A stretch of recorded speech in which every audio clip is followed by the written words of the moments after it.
जितने लोगों ने टीवी के सामने आस्था चैनल पर सुनी है, जितने फेसबुक यूट्यूब पर कथा को श्रवण कर रहे हैं, तुम्हारे दुख की घड़ी में, तुम्हारे कष्ट की घड़ी में, तकलीफ के समय पर कोई सामने आकर खड़ा होगा कि नहीं होगा, पर इतना याद रखना, मेरा त्रिकालदर्शी तुम्हारे सामने जरूर खड़ा होगा।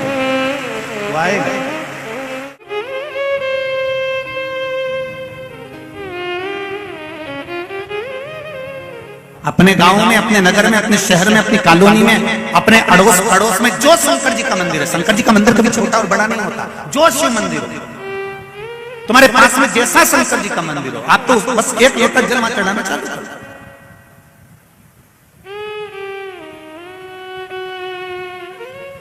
और जब तक तुम्हारा वैभव है, जब तक तुम्हारा धन है, जब तक तुम्हारी दौलत है, जब तक तुम्हारी संपदा है, सत्ता है, तब तक दुनिया का हर व्यक्ति तुमको पूछेगा। और जिस दिन तुम्हारा वैभव, तुम्हारी सत्ता, तुम्हारा धन, तुम्हारा दौलत और ये शरीर भी धीरे धीरे जब ढलने लगेगा, कोई नहीं पूछने वाला। नर्मदा जी नहाने कौन कौन गए? जरा हाथ उठा। सब गए हो? धर लो धर लो धर लो। नर्मदा नहाने जाओ तो नर्मदा जी के घाट पर बहुत सारी मूर्तियां रखी रहती हैं, एक भी मूर्ति उसमें से साबुत नहीं होती, सब खंडित होती है। बोलो री जी सही है, बोलो जम के बोलो। खंडित। नर्मदा जी के घाट पर स्नान करने जाना तो देवताओं की मूर्तियां, खंडित मूर्तियां आपको घाट पर मिलेगी। दिवाली हो जाए, दिवाली के बाद किसी पेड़ के नीचे जाकर देखना तो तुम्हें खंडित मूर्तियां ढेर मिलेगी। बोलो सही है कि गलत? खंडित मूर्तियां।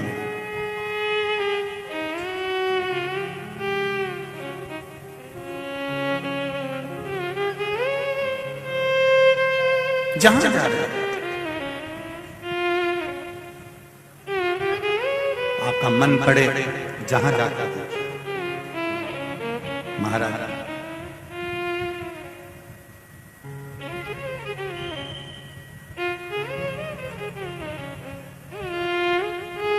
किसी का उंगली टूट गई, किसी का हाथ टूट गया, किसी का चरण खंडित हो गया, किसी का कान टूट गया, उसको लोगों ने मंदिर में रखा क्या?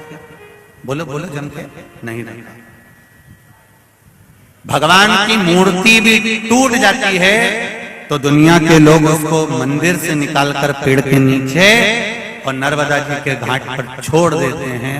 शिव महापुराण की कथा कहती है, जब भगवान की मूर्ति टूट गई तो उसको लोगों ने घर से निकाल दिया। तो निवेदन है, शरीर से कितने भी टूट जाना पर मन से मत टूटना। जिस दिन टूट गए उसको निकाल कर फेंक दिया। यहाँ टूटने वाले को लोग घर पर नहीं रखते। जरा सी मूर्ति टूट जाती है तो उसको नर्मदा जी के घाट पर रख आते हैं। मूर्ति टूट गई, फोटो फट गया, फोटो टूट गया, उसको ले जाकर पीपल के वृक्ष के नीचे रख देते हैं। आप अपनी मेहनत पूर्ण करिए, अपना कर्म पूर्ण करिए, अग्रण्य भाव में करिए। कितने भी एक बार अगर परीक्षा में पास नहीं हुए, दूसरी बार पढ़िए, दूसरी बार पास नहीं हो गए, तीसरी बार विद्याध्ययन करिए, तीसरी बार विद्याध्ययन करने में पास नहीं हो गए, चौथी बार विद्याध्ययन करिए। बार बार बार बार उस कर्म को करते रहिए, पर अंदर से टूटना मत।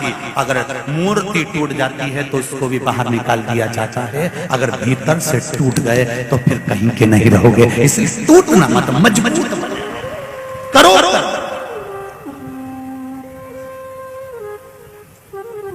मेरे नवयुवक बेटा बेटियां, छोटे छोटे बच्चों, जितने बच्चे बैठे हैं उनसे भी कहूंगा, नवयुवक बेटा बेटियों से कहूंगा, शिव जी के मंदिर जाने में शर्म बिल्कुल मत करना। जितने कॉलेज में पढ़ने वाले बेटे हैं, जितने कॉलेज में पढ़ने वाली बेटियां हैं, चाहे तुम सीए बन रहे हो, डॉक्टर बन रहे हो, इंजीनियर बन रहे हो, कलेक्टर बन रहे हो, आईएएस की पढ़ाई कर रहे हो, तुम जितनी विद्वत्ता धारण करना करो, पर शिव जी के मंदिर में जाने में शर्म बिल्कुल मत करना। मम्मी से कहना, घर की माँ से कहना, पिताजी से कहना। छोटे छोटे बच्चे स्कूल जाने से पहले अपनी मम्मी से कहना, माँ एक लोटा पानी दे दे, मैं चढ़ा के आया।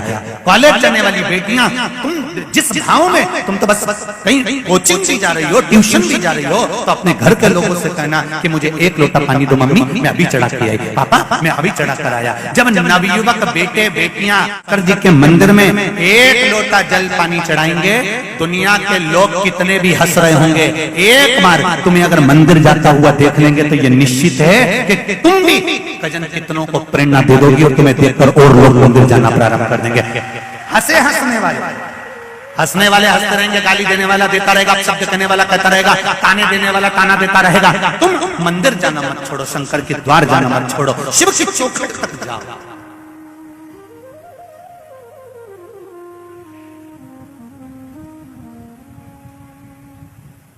बहुत लोग मिलेंगे तुमको दुनिया में और बहुत मिलेंगे रे, ऐसे ऐसे मिलेंगे कि तुमको इतना ज्ञान देंगे क्या होता है शिव पुराण से, क्या होता है राम जी की कथा से, क्या होता है भगवान को अगरबत्ती लगाने से, क्या होता है भगवान को दिया लगाने से, क्या होता है भगवान का भजन करने से। तो उनको कहना क्या होता है भगवान का भजन करने से। ये कोरोना महामारी में लोगों के पास में अटैची भर भर कर लॉकर में पैसा रखा था, कोई काम नहीं आया तो जो तुमने पुण्य करा था वो तुम्हारे सामने आकर खड़ा हो गया और बच गए।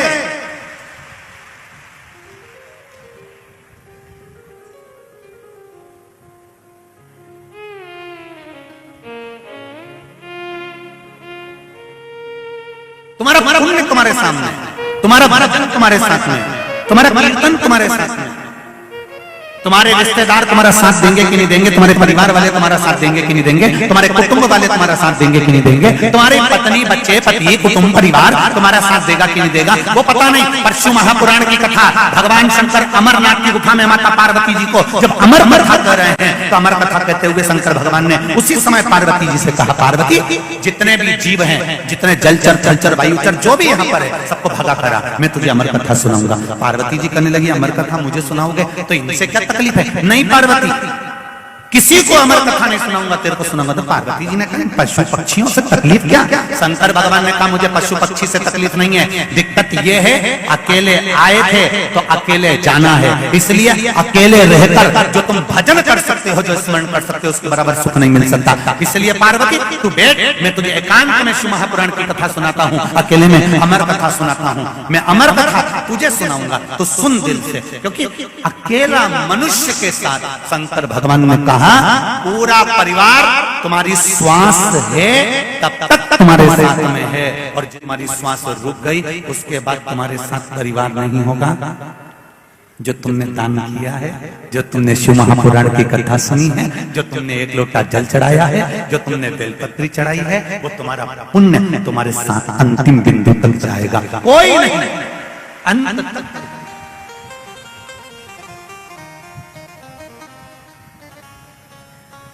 जिनके घर में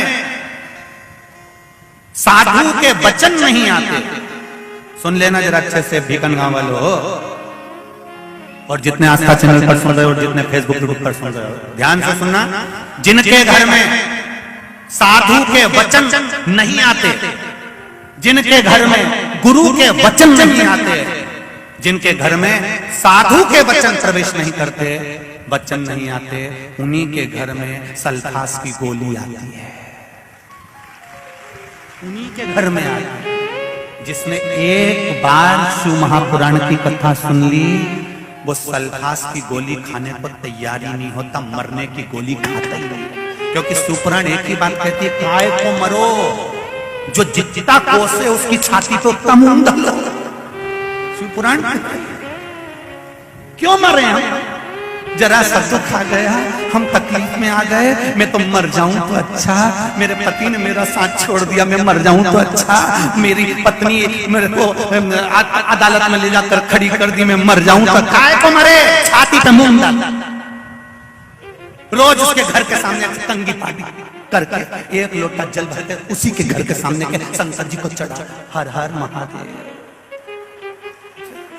क्या क्यों मरे?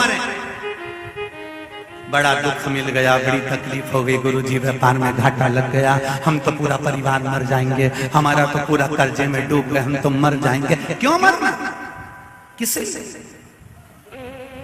और मरना ही है तो प्लान चेंज करो। ये गोली मोली खा के तो बहुत लोग मर गए, पानी में डूब के भी बहुत मर गए, थोड़ा नई डिजाइन से मरो।